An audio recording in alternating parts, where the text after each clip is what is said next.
"Hello, children," said Duke Richard II, unsheathing his sword and waving it jauntily at the poor rag-dressed kids. "It is I, the Duke of Normandy, brother to your Queen Emma.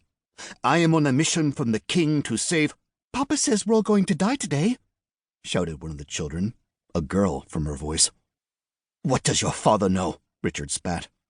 "He's just come from the Royal Standard Tavern," said the boy. "Your own knights have retreated there to whore and drink. They've given up the battle."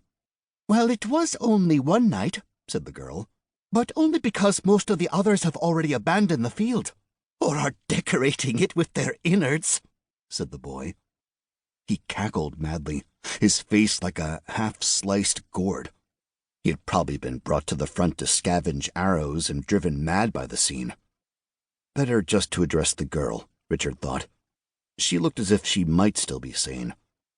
"The tavern, you say? Is it there?" Richard pointed. "Yes, right up Shite Hill and down the other side," said the girl. "Shite Hill," Richard said to himself. "I suppose they named it that to differentiate it from all the other mounds of shite around here." Then to the children, "Thank you. God bless. The Lord will reward you for your service to king and crown." "Yeah?" said the girl. "Reward us with what?" "A quick death, I hope," muttered Richard. Were he in a better mood, Duke Richard might have called the Royal Standard unassuming or perhaps even quaint. There is something about having knowledge of the sure and imminent death of not only oneself but of one's whole world that allows one to gaze upon the universe as it truly is, and not as one wishes it to be. The Standard was, in fact, a lopsided hovel he wouldn't stable a donkey in. Perhaps the name was a prophecy. England would fall, the kingdom reduced to nothing more than a place to rot one's guts with hops and loins with whores. With some regret, Richard noted that the walls and thatched roof were so filthy that, even were he to take a torch to it, the dirt would extinguish the flame before it did any damage. "Ah, it is this for which we are all eager to lay down our lives. This is what the dark-haired Danes struggle so mercilessly for," he muttered.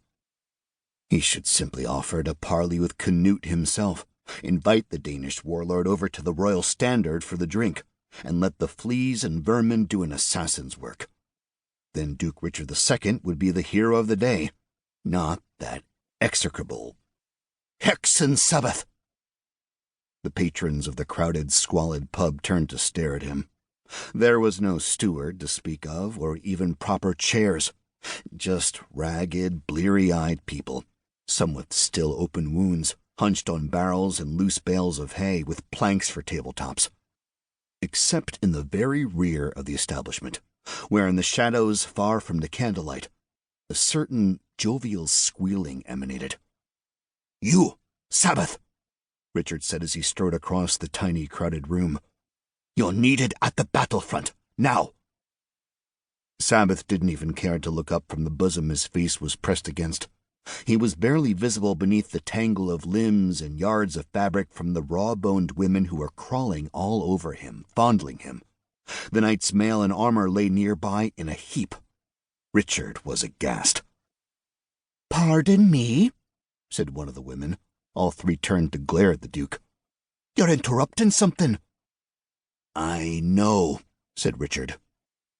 Sabbath smiled and said cheerfully, "Oh, Dick, how goes the war?" Duke Richard II, his tunic and leggings and cape still splattered with mud and filth, held his arms out wide and said, "Please, Sir Hexen, I beseech thee, accompany me to the lines. You could turn the tide of the battle."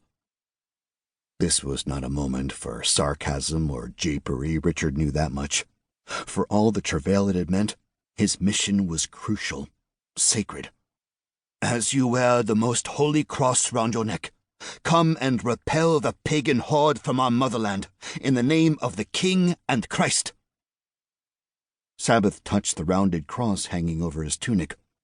"I suppose I could win the war for you, or I could stay here and catch up on my consumption, on fornication."